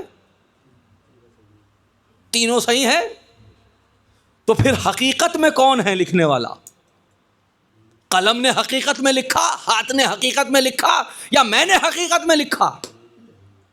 اور کیجئے گا عزیزو، ہے نا، تاکہ یہ سمجھ سکے انسان کے مرحلہ توحید کہاں ہے اور مرحلہ امامت کہاں ہے۔ یہ جو امام فرمانا ہے بے یمنہ ہی رزق الورا، یہ ہماری برکت سے اس کائنات کو رزق مل رہا ہے اور ہمارے ہی وجود سے زمین و آسمان قائم ہیں۔ تو اس کا کیا مطلب ہے؟ تو آپ یہ سمجھنا بڑا آسان ہے۔ اچھا، آپ اگر یہ کہیں کہ یہ میرے اس سے لکھا ہوا ہے تو ٹھیک ہے، آپ یہ کہیں میری تحریر ٹھیک ہے، لیکن تینوں کا فرق یہ ہے، غور کیجئے گا، کہ قلم میں جب تک حرکت نہیں ہو سکتی جب تک کہ ہاتھ میں حرکت نہ ہو، ہاتھ میں اس وقت تک حرکت نہیں ہو سکتی جب تک میرا ارادہ نہ ہو۔ غور کر رہے ہیں؟ اور میرا ارادہ جب تک ہو نہیں سکتا جب تک کہ میں نہ چاہوں، کر رہے ہیں؟ جب تک میرا نفس مشیت جب تک میری نہ ہو، میری خواہش نہ ہو، جب تک میری چاہت نہ ہو تو میرا ارادہ نہیں ہو سکتا، اور جب میرا ارادہ نہیں ہو سکتا تو ہاتھ میں حرکت نہیں ہو سکتی، ہاتھ میں حرکت نہیں ہو سکتی تو تحریر نہیں ہو سکتا، قلم حرکت میں نہیں آ سکتا، قلم حرکت میں نہیں آ سکتا تو تحریر نہیں ہو سکتی۔ تو تسلسل ہے نا، غور کر رہے ہیں؟ تو اگر میں یہ کہوں کہ یہ تحریر جو ہے میرے ہاتھ کی لکھی ہوئی ہے تو آپ کو یہ پوچھنے کا حق نہیں ہے کہ میاں آپ کے ہاتھ میں حرکت ہی کہاں ہے کہ جو یہ لکھ گئی، یا قلم خود بخود کیوں اٹھ گیا؟ غور کر رہے ہیں؟ یہ قلم خود بخود اٹھ کے کیا خود نہیں، اس میں تسلسل موجود ہے۔ اس میں جس وقت یہ کہا جا رہا ہے کہ وہ رزق دے رہے ہیں، یعنی مسئلہ یہ ہے کہ وہ رازق حقیقی پروردگار ہے، لیکن وسیلہ رزق اہل بیت ہیں۔ اس نے یہ نظام بنایا ہے۔ بیس طرح سے جبرائیل، بھائی جبرائیل وہی لے کر آتے ہیں، وہی کس کی ہے؟ اللہ کی۔ لے کے کون آتا ہے؟ جبرائیل۔ تو جبرائیل لے کر تو وہی اللہ کی ہے، جبرائیل کی؟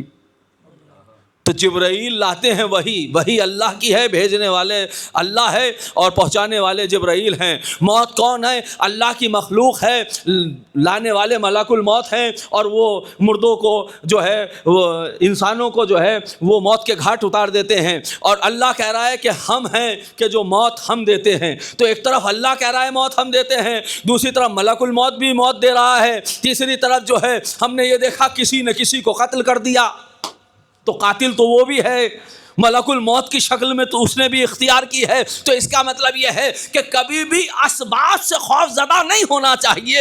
اللہ نے اس کائنات عالم امکان میں جبرائیل سے، جناب امام رسول رسالت مام نے جناب جابر ابن عبداللہ انصاری سے یہ فرمایا، یا جابر اول ما خلق اللہ نورا نبیک، اے جابر اللہ نے سب سے پہلے تمہارے نبی کے نور کو پیدا کیا، وخلق منہ کل خیر، اور پھر اس نور سے ہر خیر کو پیدا کیا۔ اس کا مطلب یہ ہے اس کائنات میں کوئی بھی خیر آئے گا وہ محمد و آل محمد کے راستے سے گزر کر نہیں جا سکتا، جائے گا اس راستے سے گزر کر تبھی پہنچے گا۔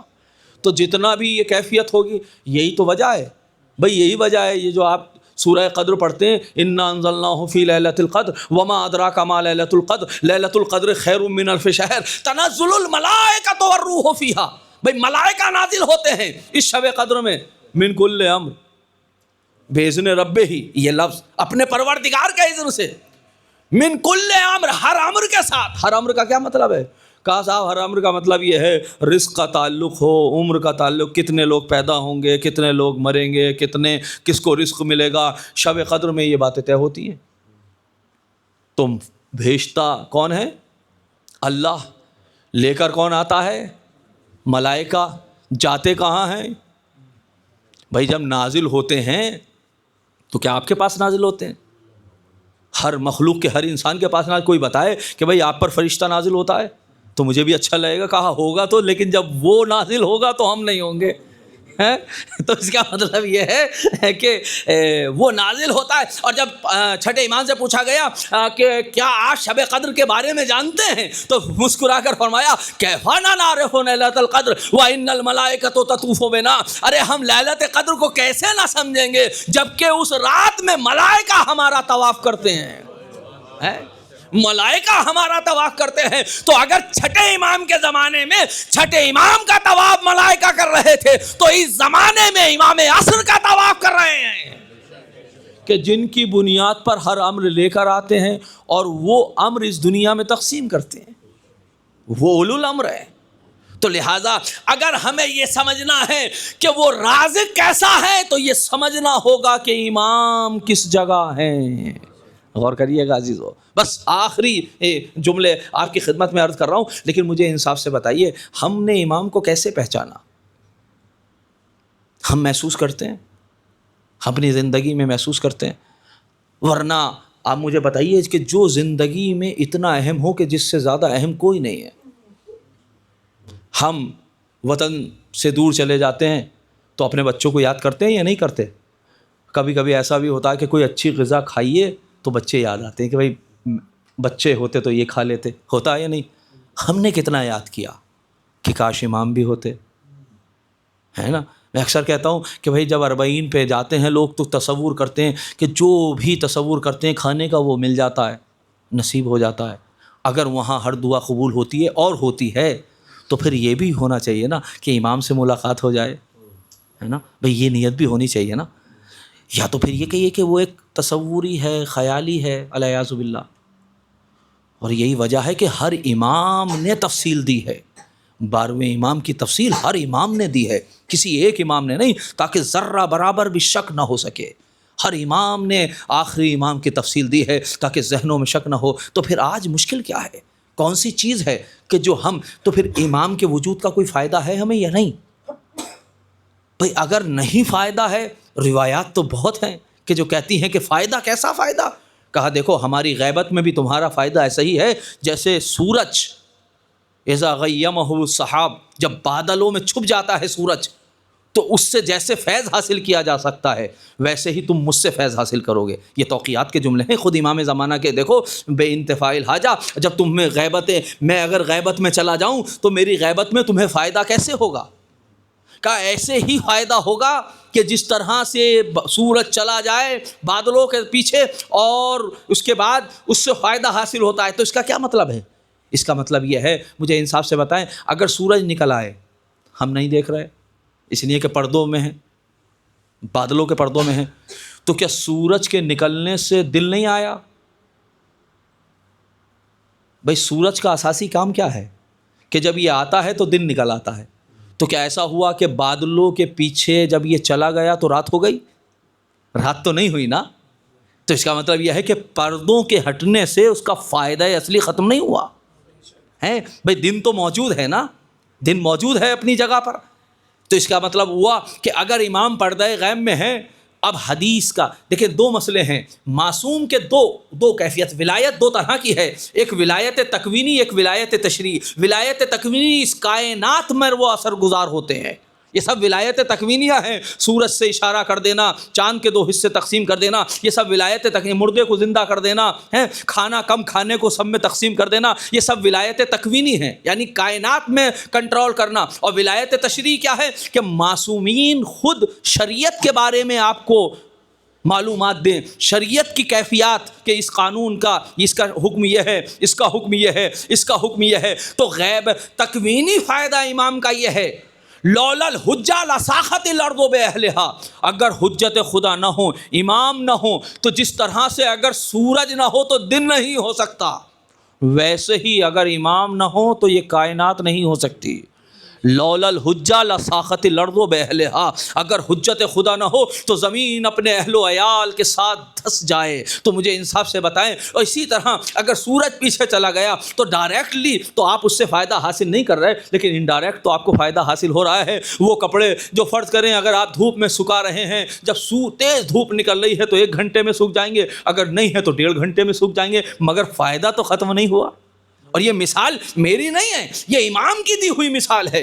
امام نے کہا ایسے فائدہ حاصل کرنا جس طرح سے. اور یاد رکھے کہ اگر تم خود اس بات پر قادر ہو، آج انسان اس بات پر قادر ہے یا نہیں ہے کہ پردوں کو، بادلوں کو ہٹا کر، دیکھیں فلائٹ میں آپ بیٹھتے ہیں تو بادل ہٹ جاتے ہیں تو نیچے تو پتہ چلا کہ وہ تھا، سورج نظر نہیں آیا. جب بادل پھٹے اور فلائٹ اندر گئی تو تیز دھوپ نظر آئی. میں نے تو نظارہ کیا ہے، یہ منظر میں نے دیکھا ہے، مجھے نہیں معلوم آپ میں کتنے لوگوں نے دیکھا ہوگا. تو لہٰذا کیفیت یہ ہوتی ہے، جب اڑے تھے تو بادل تھے، لیکن جب فلائٹ اوپر گئی اور بادلوں کو اس نے کراس کیا تو پھر سورج نظر آنے لگا.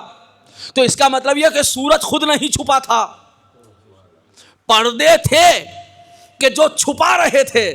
تو عزیزان گرامی بھائی یہی کیفیت ہے اس دنیا میں رہ کر بھی. اگر انسان دنیا پرستی گناہوں کے پردے اپنی نگاہوں سے ہٹا دیتا ہے تو وہ امام کی زیارت کر لیتا ہے, امام سے فائدہ حاصل کر. اور یہ پوری تاریخ بھری ہوئی ہے اس کیفیت کو.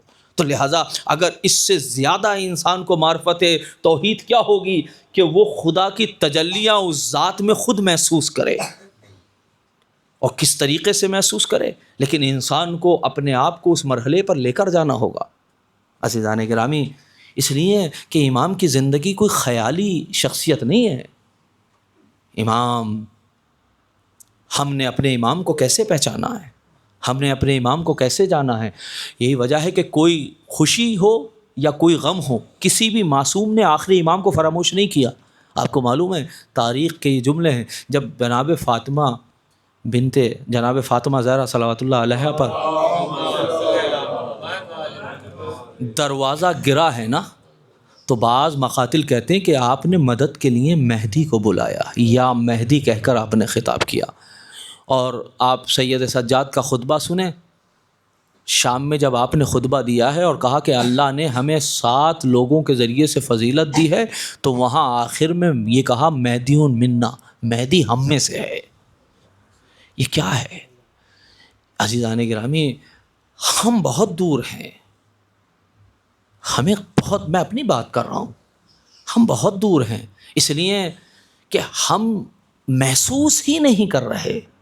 اگر ہم امام کو محسوس کریں تو زندگی کا اطوار تبدیل ہو جاتے ہیں, بدل جاتے ہیں. امام ماننے کا مطلب یہ ہے جو آپ سوچیں امام کی سوچ آپ کے آگے ہو, آپ جو کریں آپ کا کرنا امام کا کرنے کے مطابق آگے ہو. آپ جو کچھ اپنی زندگی میں قدم اٹھائیں تو یہ ذہن میں رہے کہ امام کو کیا پسند ہے اور امام کو کیا ناپسند ہے. تب تو ہم نے اپنے زمانے کے امام کو مانا ہے. اور عزیزان گرامی, اللہ کے صفات کا مظہر وہ ایسے ہے کہ جیسے وہ اللہ غائب ہے اور حاضر اور ناظر ہے, ویسے ہی امام غائب ہیں, پردہ غیب میں ہے, مگر وہ حاضر و ناظر ہیں. زندگی کا جب بھی کوئی قدم اٹھانا تو ذہن میں یہ رہنا چاہیے کہ غیب کے پردوں سے کوئی دیکھ رہا ہے. اور عزیزو, یہ حد تو یہ ہے کہ جب شہزادی جیسی بیوی, جب علی مشکل کشا سامنے موجود ہیں, جہاں یہ کہا فضا مجھے سہارا دے, جہاں علی مشکل کشا ہوں وہاں مہدی کو پکار رہی ہیں, بتا رہی ہیں دیکھو سمجھو جان لو. اس لیے کہ امامت مہدی کی بڑی طویل امامت ہے. تم کسی طرح کے شک و شبہات میں نہ جانا, اپنے آپ کو امام سے قریب کرنا, اور جب امام سے اپنے آپ کو قریب کر لو گے تو زندگی کی کیفیت بدل جائے گی. زبان تمہاری نہیں ہوگی, کلام تمہارا نہیں ہوگا. اگر امام سے اخذ کرو گے تو پورا وجود امام کا ہوگا. آج امام اگر آ جائیں تو اس کا مطلب یہ نہیں ہے کہ ہم آمادگی کریں کہ آپ آ گئے. بعض روایات میں ہیں کہ بعض لوگ کہیں گے آپ اتنی جلدی کیوں آ گئے, ہم نے اپنے آپ کو سنوارا نہیں. کم سے کم اتنا موقع دے دیتے کہ ہم اپنے آپ کو سنوار سکتے. عزیزو, اسی لیے کہا کہ دیکھو حکومت امام کے آنے سے پہلے امام کی حکومت بناؤ. یعنی کیا مطلب ہے کہ اگر جہاں جہاں تمہارا اختیار ہے وہاں وہاں احکامات امام کو نافذ کرو. تم اگر شہر نہیں بدل سکتے, ملک نہیں بدل سکتے, تو کم سے کم اپنے گھر میں تو امام کے احکام چلا سکتے ہو, امام کا پسند اور ناپسند کر سکتے ہو.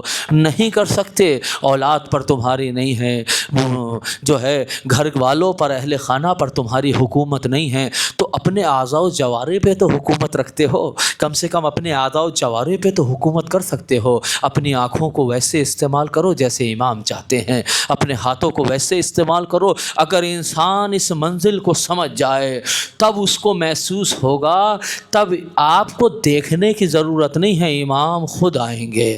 یقیناً تم ہمارے ہو, تمہاری ذمہ داریاں یہ ہیں۔ بس میرے عزیزو، ظاہر ہے کہ آج 10 صفر آ چکی ہے، یہ شہادت کی تاریخیں ہیں جناب سکینہ کی۔ بعض تاریخ میں 10 صفر بھی ہے، اگرچہ 13 صفر ہے، لیکن 10 صفر بھی بعض تاریخ میں ہیں۔ عزیزو، 3 بیویاں ہیں تاریخ کی جو تسلسل کے ساتھ ہیں، ایک فاطمہ زہرا، ایک زینب، تیسرے سکینہ۔ ایک حسین کی ماں ہے، ایک حسین کی بہن ہے، ایک حسین کی بیٹی ہے۔ یہ تینوں بیویاں وہ ہیں کہ جن کے فضائل بھی بہت ہیں اور مصائب بھی بہت ہیں۔ اور یہ 3 برس کی بچی کہ جس کی عمر 3 یا 3.5 سال کی تھی، جس کا نام جو ہے وہ رقیہ یا بعض تاریخ میں فاطمہ ہے، لیکن لقب سکینہ تھا۔ سکینہ اس لیے تھا کہ امام کو سکون ملتا تھا۔ بس عزیزو، میرا جی چاہتا ہے کہ اس بیوی کے سلسلے سے کچھ جملے آپ کی خدمت میں عرض کروں۔ آپ جی بھر کے شہزادی کو پرسہ دے لیجئے گا۔ عزیزو، ظاہر ہے اس بچی کی کیفیات کربلا میں عجیب ہیں۔ شام غریبہ میں جب خیام میں آگ لگ رہی تھی تو اس بچی کے دامن میں آگ لگی۔ دوڑ کر یہ بچی جا رہی تھی، اینا بابا اینا بابا کہتی ہوئی یہ بچی جا رہی تھی۔ ایک مرتبہ حمید ابن مسلم کہتا ہے، میں نے دیکھا کہ یہ چھوٹی سی بچی ہے جس کے دامن میں آگ لگی ہوئی ہے، اگر اس کے دامن کی آگ نہ بجھی تو یہ بچی ہلاک ہو جائے گی۔ لیکن میں جیسے جیسے تیزی سے جاتا ہوں بچی کی رفتار اور بڑھتی جاتی ہے۔ بس ایک مرتبہ میں دوڑ کر قریب گیا، بچی کے دامن کے آگ کو بجھایا۔ ایک مرتبہ بچی نے ننھے ننھے ہاتھوں کو جوڑا، اے شیخ ہم آل محمد ہیں، ہمیں ہاتھ نہ لگانا۔ کہا دیکھو ہم تمہارے دامن کی آگ کو بجھانے کے لیے آئے تھے۔ بس ایک مرتبہ بچی نے جیسے ہی اپنے آپ کو آپ کے اوپر مہربان دیکھا تو ایک مرتبہ فرمایا، اے شیخ مجھے اتنا اور بتا کہ نجف کا راستہ کہاں ہے۔ بس ایک مرتبہ شیخ نے کہا کہ تم نجف جا کر کیا کہو گی؟ کہا نجف میں میرا دادا علی مرتضیٰ رہتے ہیں، میں کہوں گی اے دادا ارے آپ تو مشکل کشا ہیں، سب کی مدد کے لیے بکاتے ہیں۔ ارے جب سکینہ کے گوشوارے چھن رہے تھے تو آپ کہاں تھے؟ خیام جل رہے تھے۔ جزاکم ربکم خیر الجزا۔ اس بچی پہ بڑے ظلم ہوئے ہیں۔ تاریخ کہتے ہیں کہ اسی اسنا میں رات کا سناٹا تھا کہ نشیب سے آواز آئی، الیہ الیہ یا بنیہ، اے میری بیٹی سکینہ ادھر آؤ۔ بس عزیزو، ایک مرتبہ رباب، ایک مرتبہ ام کلثوم و زینب نے سکینہ کو تلاش کرنا شروع کیا، سکینہ نظر نہیں آتی۔ ایک مرتبہ گئیں، جانے کے بعد کیا دیکھا کہ نشیب میں بچی بابا کے قدموں سے لپٹ کر سو رہی ہے۔ زینب نے ام کلثوم سے کہا ارے دیکھو سکینہ سو گئی ہے۔ ایک مرتبہ جب نہیں لاشے سے آواز آئی ہو، زینب ذرا آہستہ بولو اس لیے کہ میری بچی ابھی تھک کر سوئی ہے۔ بس عزیزو، بچی کو اٹھایا، آنکھ کھل گئی۔ اے پھوپھی اماں، میں دوڑتے دوڑتے آ گئی۔ بیٹی تم نے جنازے کو کیسے پہچانا؟ اس لیے کہ یا تو سر کے ذریعے سے پہچانا جاتا ہے یا لباس کے ذریعے سے پہچانا جاتا ہے۔ تمہارے بابا کا لباس جو ہے وہ ظالموں نے چھین لیا ہے۔ اے بیٹی یہ بتاؤ تم نے اپنے بابا کو کیسے پہچانا؟ اے پھوپھی اماں، میں جو ہے وہ بابا کہتے کہتے جا رہی تھی، نشیب سے آواز آئی، الیہ الیہ یا بنیہ، اے میری بیٹی ادھر آؤ، میں نے اپنے بابا کے لاشے کو پہچان لیا۔ ایک مرتبہ پوچھا، اے میری بیٹی اتنا تو بتاؤ تم تو اپنے بابا کے سینے پہ سوتی تھی، یہ قدموں میں سونے کی کیفیت کیوں ہے؟ اے پھوپھی اماں، جسم کا کوئی پہرا ایسا نہیں ہے جس پر تیر یا زخم نہ ہو۔ میں طواف کرتی رہی، کوئی جگہ ایسی نظر نہیں آئی کہ جہاں تیر نہ لگا ہو، لہذا قدموں سے لپٹ کر سو گئی۔ عزیزو لیجئے یہ بچی آ گئی، شام غریبہ بچی سو رہی ہے۔ تاریخ کہتی ہے کہ اتنے میں جب کچھ پانی آیا تو امام سکینہ کو زینب نے اٹھایا، اے میری لاڈلی اٹھو پانی پی لو۔ بس پانی کا نام سنا، بچی تڑپ کر کہتی ہے پھوپھی اماں کیا چچا عباس آ گئے؟ آواز دی نہیں میری بیٹی، تمہارا چچا تو نہیں آیا ہے مگر ہاں یہ پانی ہے۔ اے پھوپھی اماں آپ بھی تو 3 دن کی بھوکی پیاسی ہو۔ اے میری لاڈلی میں بھوکی ضرور ہوں مگر تم چھوٹی ہو میری لاڈلی، پہلے تم پانی پی لو، پہلے بچوں کی پیاس بجھ جائے۔ اے پھوپھی اماں میری بیٹی تم سب سے چھوٹی ہو۔ اے پھوپھی اماں اگر چھوٹے پانی پیتے ہیں تو لاؤ یہ کوزہ مجھے دو۔ بس کوزہ لے کے مقتل کی طرف چلنے لگی۔ آواز دی انا تذهبین یا سکینہ، اے میری لاڈلی کہاں جانا چاہتی ہو؟ اے پھوپھی اماں آپ ہی نے تو کہا ہے کہ پہلے چھوٹے پانی پیتے ہیں۔ ارے سب سے چھوٹا تو میرا وہی اصغر، سب سے چھوٹا میرا بھائی اصغر تھا، پہلے میں اسے پانی پلا لوں بعد میں خود پانی پیوں گی۔ عزیزو اس بچی پر اتنا ظلم ہوا، جب فوج اشقیہ کو یہ شمر کو پتا چلا کہ حسین اس بچی سے پیار کرتے ہیں، آپ کو معلوم بعض مقاتل نے لکھا کہ پشت شتر پر اس بچی کو بغیر کجاوے کے لٹال دیا گیا، اکیلی بچی لٹال کر رسی سے باندھ دیا گیا۔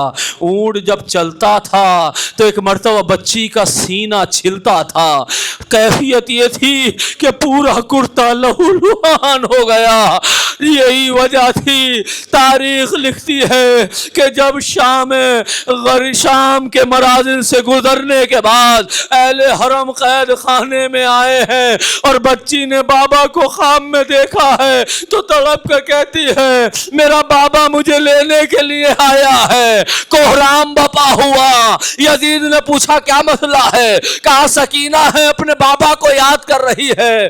عزیز اور نہ جانے کیسے کس قسم کی تسلی تھی، بس ایک تشت آیا، سر حسین آیا اور وہ ڈھکا ہوا تھا، بچی کے قریب لائے۔ بچی کہتی ہے نہیں میں کھانا نہیں کھاؤں گی، مجھے میرے بابا چاہیے، مجھے اپنے بابا کے پاس جانا ہے۔ بس عزیزو بچی نے ایک مرتبہ جیسے ہی رومال ہٹایا کیا دیکھا؟ بابا کا کٹا ہوا سر۔ ایک مرتبہ آغوش میں لیا، مرثیہ پڑھنا شروع کیا، اے بابا آپ کی رگوں کو کس نے کاٹا؟ اے بابا آپ کے بعد میرے گوشوارے چھین لیے گئے، بابا میرے رخسار تماچوں سے نیلے ہو گئے، بابا مجھے پشت پر ناقے کی پشت پر تنہا لٹایا گیا، بابا میرا کرتا خون سے چپک گیا ہے، بابا مجھ پر تازیانے برتا گئے۔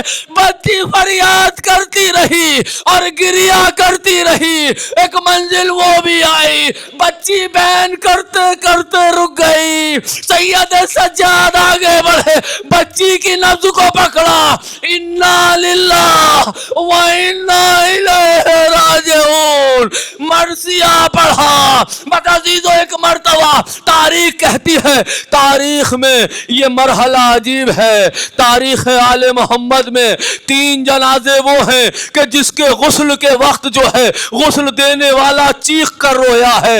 ایک فاطمہ کا جنازہ ہے کہ جب علی مرتضی غسل دے رہے تھے تو چیخ مار کر باہر نکلے، سلمان نے کہا آقا ایسے روتے ہوئے نہیں دیکھا۔ اے سلمان میں تمہیں کیا بتاؤں، فاطمہ کی پسلیاں شکستہ ہو چکی تھی مگر فاطمہ نے نہ بتایا۔ دوسرا جنازہ امام سید سجاد کا ہے، جب امام باقر غسل دے رہے تھے تو چیخ مار کر روئے۔ ابو حمزہ صومالی نے پوچھا تو ایک مرتبہ فرمایا ارے میرے بابا کے جسم پہ آج بھی ہتھکڑیوں بیڑیوں کے نشانات موجود ہیں۔ اور تیسرا جنازہ اس بچی کا جنازہ